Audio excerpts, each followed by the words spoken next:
नमस्कार दोस्तों, स्वागत है आपका फिर से एक नई वीडियो में। इस वक्त हूँ मैं पोखरा के अंदर और आप देख सकते हैं पीछे जो फीवा लेक है वो है। आज सुबह ही मैं जो है पोखरा आ गया था और पोखरा आने के बाद सुबह 7 बजे जब मैं आया तो सुबह जो है मेरी क्लासेस होती हैं, तो आज इतना समय तो नहीं मिल पाया। सुबह मेरी 7 से लगभग 12 बजे तक जो है क्लासेस चलती हैं।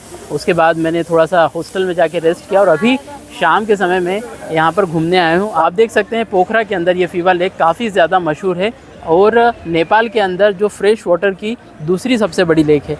तो अपने आप में ही बहुत बड़ी लेक है, लगभग 5 किलोमीटर से भी ज़्यादा का जो एरिया है ये कवर करती है। आप देख सकते हैं कि कितनी विशालकाय लेक है। इसके साइड से जो ये फुटपाथ बना हुआ है इसके ऊपर वॉक करके आप एक पूरा इस लेक का वॉक अराउंड ले सकते हैं और चाहे तो बोटिंग भी कर सकते हैं।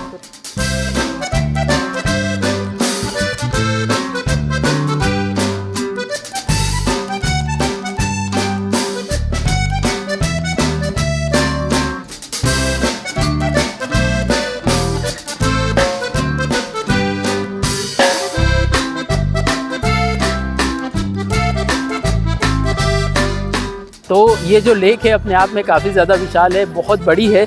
और अभी तो हम आए ही हैं, अभी जस्ट मैं इसके अंदर एंटर हुआ हूँ। अब मुझे यहाँ पर देखना है कि बोटिंग जो है वो किस तरह से होती है, क्या रेट्स हैं। और अभी एक दोस्त जो है मेरा वो भी आने वाला है, तो उसी का जो इंतज़ार है वो मैं कर रहा हूँ। तो इसके किनारे पर शाम को आना सबसे अच्छा रहेगा। अगर आप यहाँ पोखरा आते हैं तो शाम के समय इस लेक को एक्सप्लोर कर सकते हैं। अपने आप में ही काफ़ी विशालकाय लेक है और ये जो फीवा लेक है ये नेपाल के अंदर फ्रेश वाटर की दूसरी सबसे बड़ी लेक है और काफ़ी गहरी है। ये लगभग इस लेक की जो गहराई है वो लगभग 70 से 80 फीट है। और आप यहाँ पर कभी आते हैं तो बोटिंग अगर करते हैं तो यहाँ पर अगर शेयरिंग में भी करना चाहते हैं, अगर आप सोलो ट्रैवल कर रहे हैं और आप सोचते हैं कि आपको शेयर बोटिंग करना है तो वो चीज़ भी जो है वो यहाँ पर अवेलेबल है।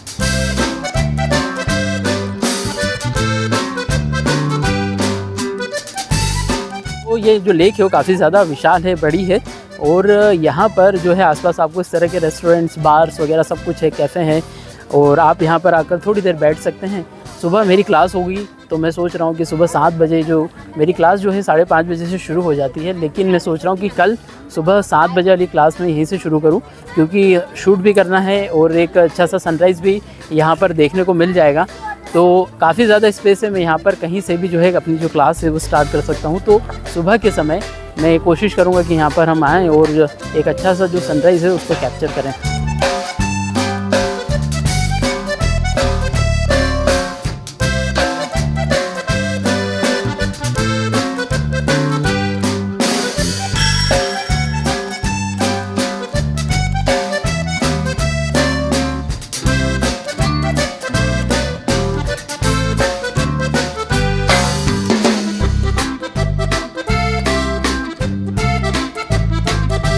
फ़िलहाल इस लेक के आसपास में वैसे ही आया था, शूट करने के हिसाब से तो नहीं आया था, लेकिन फिर भी मैं अपना मोबाइल जो है वो ट्राइपॉड जो है वो साथ में लेकर आ गया। मैंने सोचा कि अगर टाइम मिलेगा तो थोड़ा बहुत जो है शूट भी कर लेंगे।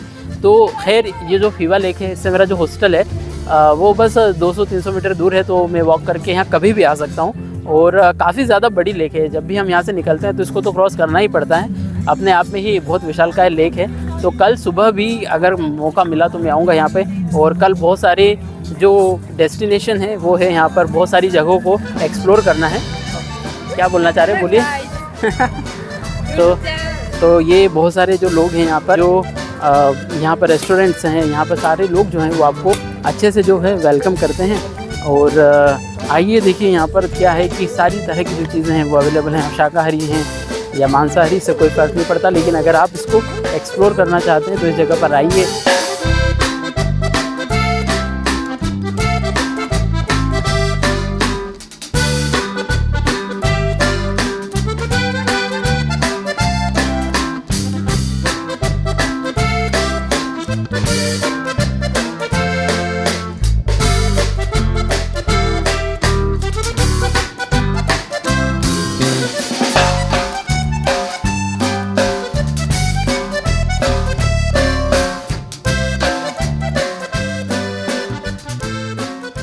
तो अगर आप फीवा लेक को एक्सप्लोर करना चाहते हैं तो सबसे अच्छा जो टाइम है वो शाम के समय का है, जब इस तरह से जो सनसेट है वो हो रहा होगा।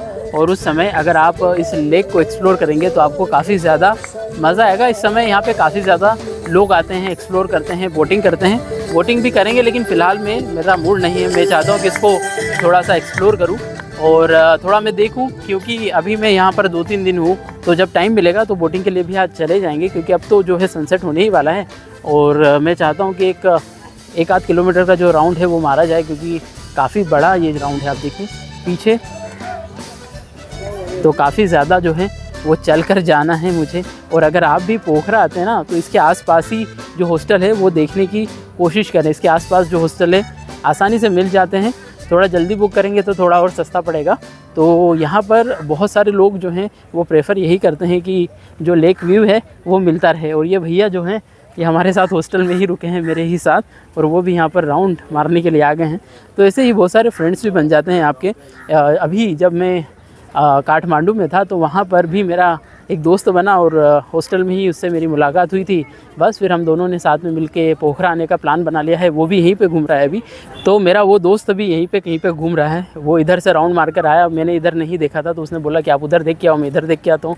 मैंने कहा ठीक है, इधर मैं घूम कर आता हूँ और बस थोड़ा सा मैं शूट करता हूँ। फिर शाम के समय हम देखते हैं कोई खाना वाना खाएँगे, क्योंकि आज जब सुबह मैं आया था तो बस ऐसा हल्का फुल्का खा कर मैं सो गया था। अब जो है भूख लग रही है, तो शाम में किसी अच्छे रेस्टोरेंट को देखते हैं, खाना खाते हैं। हालांकि नेपाल में जो खाना है मुझे थोड़ा सा एक्सपेंसिव भी लगा और उतना कुछ मज़ा नहीं आया। जिस तरह से इंडियन थाली हम खाते हैं, दाल भी मुझे उतनी समझ नहीं आई। इनकी रोटी तो बिल्कुल नहीं देते, और देते भी हैं तो 2 रोटी देते हैं, और 260 290 इस तरह की जो है कॉस्ट है थाली की नेपाली रुपीज़ में, जो लगभग 170 180 के करीब कुछ पड़ता होगा। तो इतनी को महंगी थाली भी देते हैं, ऊपर से रोटी भी नहीं देते हैं, और ऊपर से चावल बहुत सारा देते हैं। तो चावल खाना, इतना चावल तो मेरे से नहीं खाया जाता है। इसलिए रोटी अगर आप अलग से लेते हैं तो उसकी जो कॉस्ट है वो 20 रुपये पर रोटी है। तो महंगा है खाना यहाँ पर, और टेस्ट भी मुझे इतना अच्छा नहीं लगा। तो फीवा लेक के आसपास ही घूम रहा हूँ, और ये यहाँ पर जो है फेंसिंग लगाई गई है।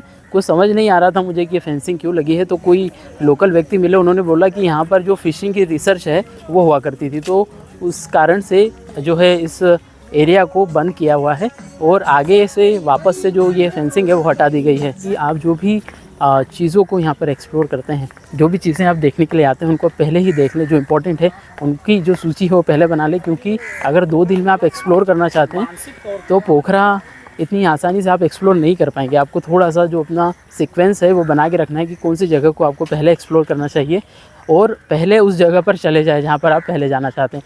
देखिए इधर ये फ़िशिंग के लिए जो है वो एरिया छोड़ा हुआ है, इसीलिए इसको लॉक किया गया है। यहाँ पर शायद जो बोटिंग है या बोट्स वगैरह है वो भी नहीं आती होगी। तो फ़िशिंग रिसर्च के लिए इस एरिया को छोड़ा गया था, इसीलिए जो फेंसिंग है वो यहाँ पर लगा दी गई है। देखिए इस तरफ भी आपको नज़र आ रही होगी ये फेंसिंग। अच्छा अच्छा, ठीक है। हाँ, वो काय के क्या चीज़? सिंगल वाला। अच्छा, सिंगल बोट। तो भाई ये बोटिंग के जो चार्जेस हैं वो लिखे हुए हैं। बिग पैडल बोट अगर आप 1 घंटे के लिए लेते हैं तो 1230 जो नेपाली रुपीज़ है वो है। नेपाली रुपीज़ 1600 पड़ेगा आपका। ड्राइवर का साथ, ड्राइवर, लाइफ जैकेट। अच्छा, ड्राइवर के साथ नहीं, तो ये सारे रेट नेपाली में लिखे हुए हैं भाई। देखिए आप इंडियन रुपीज़ में जो है कन्वर्ट कर लीजिएगा, तो ये जो सारे रेट हैं वो यहाँ पर दिए गए हैं। तो अगर आप बोटिंग करना चाहते हैं तो बढ़िया है। अगर शाम के समय बोटिंग करेंगे तो सबसे अच्छा है। फ़िलहाल मैं बोटिंग नहीं करना चाह रहा हूँ, क्योंकि मुझे थोड़ा सा घूमना है इस एरिया में। कल देखते हैं, क्योंकि कल भी मैं यहाँ पर रहूँगा। अगर समय रहा तो बोटिंग कर लेंगे। तो बोटिंग का जो है मैं इतना ज़्यादा भी इंटरेस्टेड नहीं हूँ, इसलिए मैं यहाँ से भी जा रहा हूँ। आगे चलते हैं। ये देखिए सारे लोग जो हैं वो बोटिंग कर रहे हैं। सनसेट के समय बोटिंग करने का एक अपना ही अलग मज़ा है।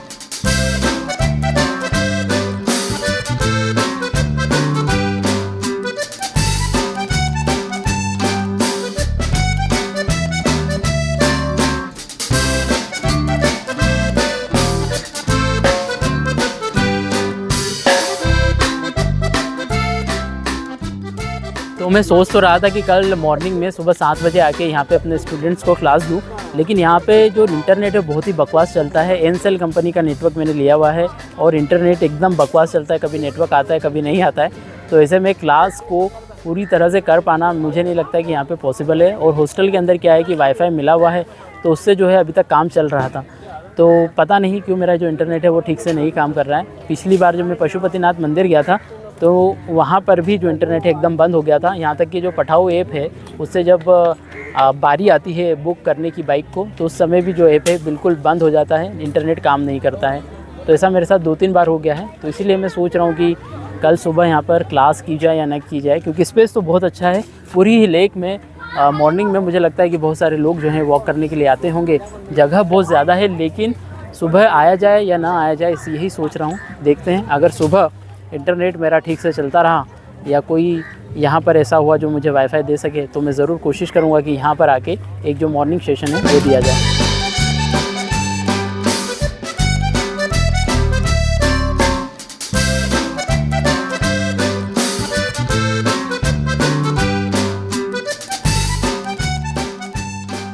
तो यहाँ नेपाल में मैंने देखा है कि रेस्टोरेंट्स के अंदर सब कुछ मिलता है, चाहे आपको वेजिटेरियन खाना है, नॉन वेजिटेरियन खाना है, सब कुछ एक साथ ही मिलता है। और चिकन मटन नहीं, साथ में पोर्क और जो बफ बोलते हैं, ये बफ असल में जो बफेलो का मीट है उसको ये बफ बोलते हैं, क्योंकि ये काऊ नहीं खाते हैं यहाँ पर।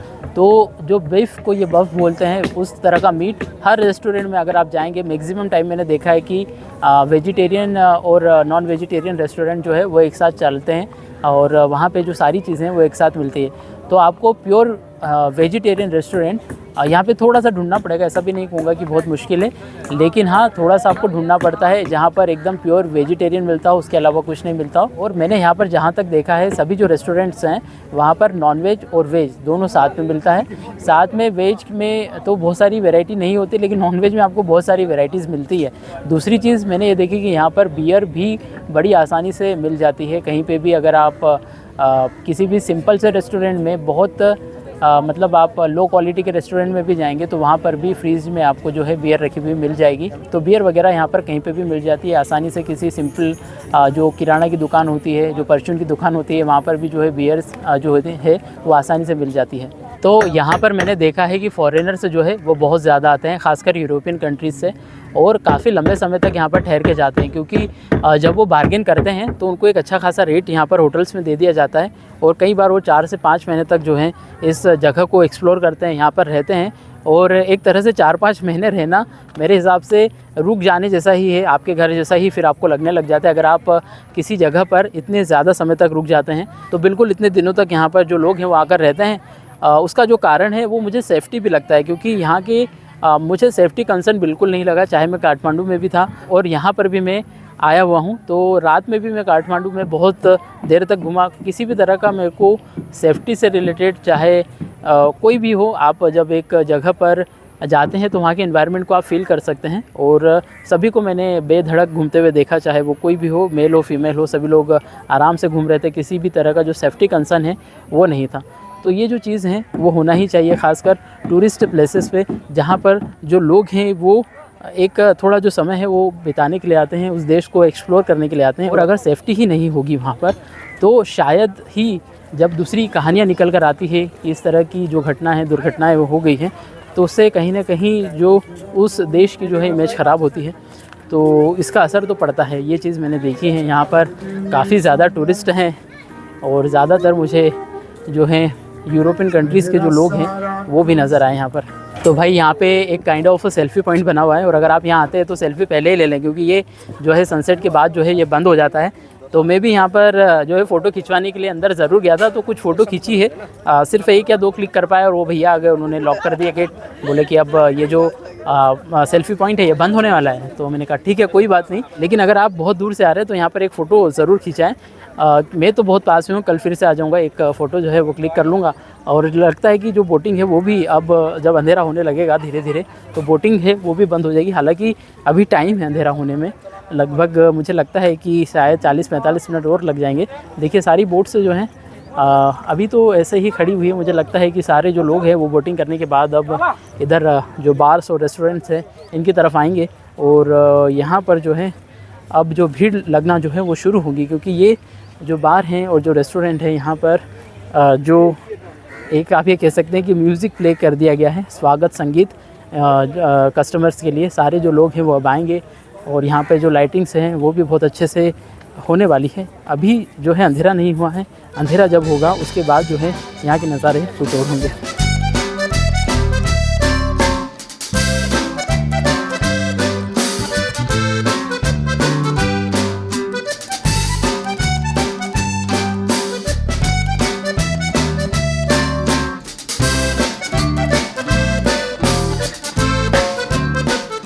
तो भाई बहुत सारे लोगों का जो क्वेश्चन है वो ये होता है कि क्या नेपाल एक सस्ता देश है।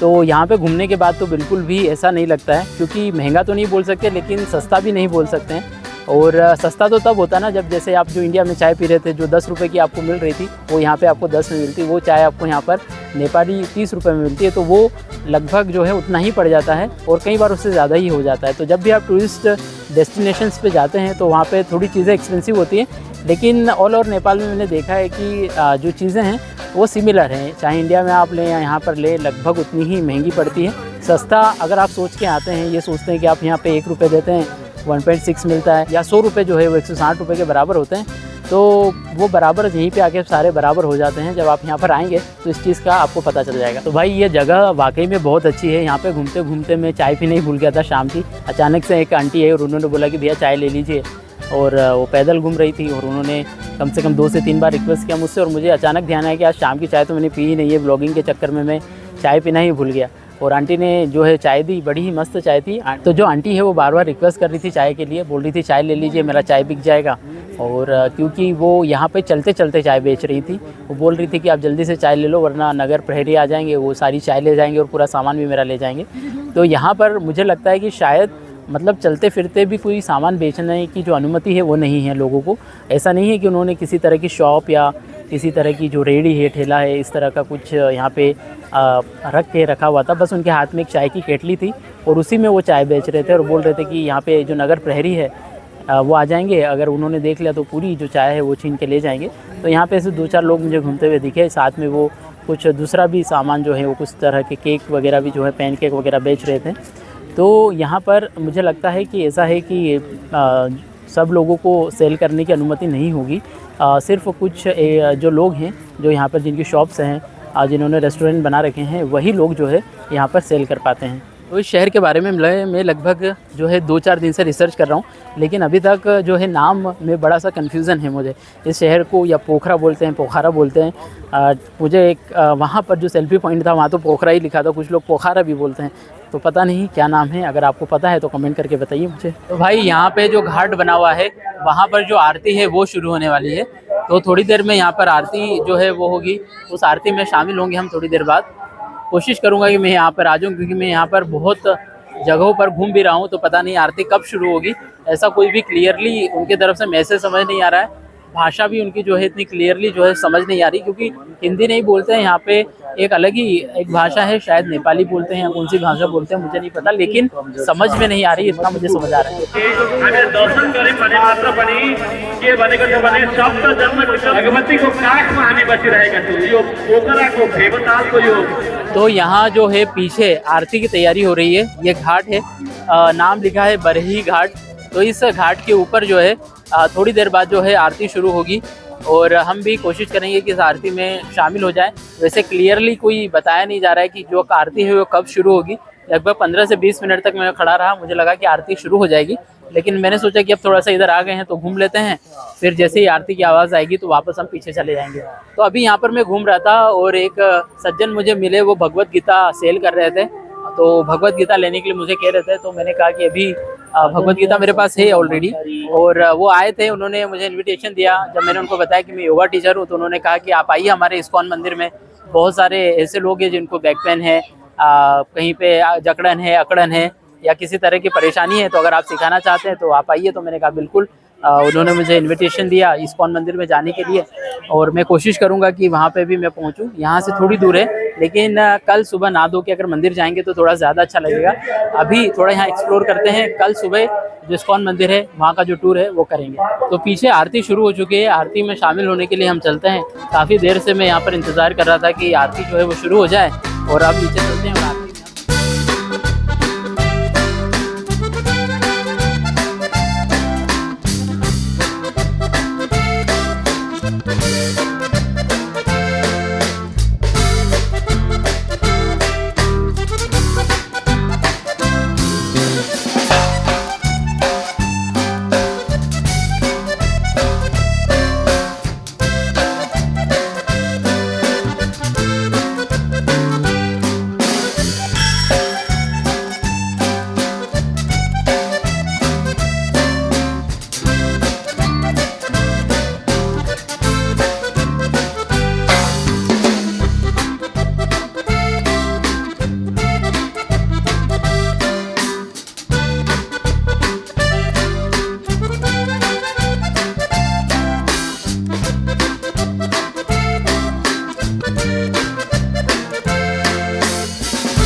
तो दोस्तों यहाँ पर जो आरती है वो समाप्त हो चुकी है। आरती के अंदर मैं शामिल हुआ और बहुत ही शानदार आरती थी।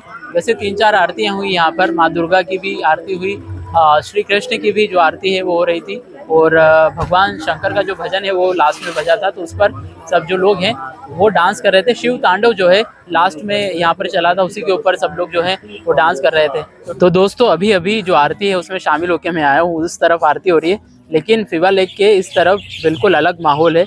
यहाँ पर आप देख सकते हैं कि ये सारे जो बार्स हैं सभी की जो लाइटिंग्स है वो ऑन हो चुकी है, और बहुत ही ज़्यादा अलग माहौल है। म्यूजिशियन जो है म्यूज़िक प्ले कर रहे हैं, और अब जो है सभी जितने भी लोग बोटिंग के लिए गए हुए थे या जितने भी लोग घूम रहे थे बाहर, अब वो इन बार्स की तरफ आपको आते हुए नजर आएंगे।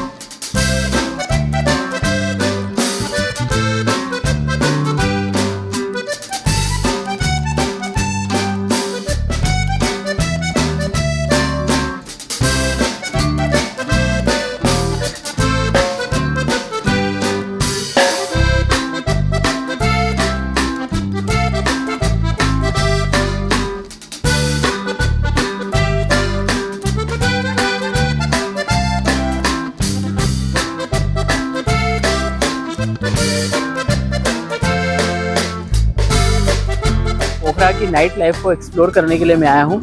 तो अभी जो है लगभग 10-11 बजे का जो समय हो रहा है वो हो रहा है, और बस यहीं पे ऐसे ही मैं स्ट्रीट्स पे घूम रहा था, देख रहा था कि कैसा क्या माहौल है यहाँ पर, क्या एनवायरनमेंट है।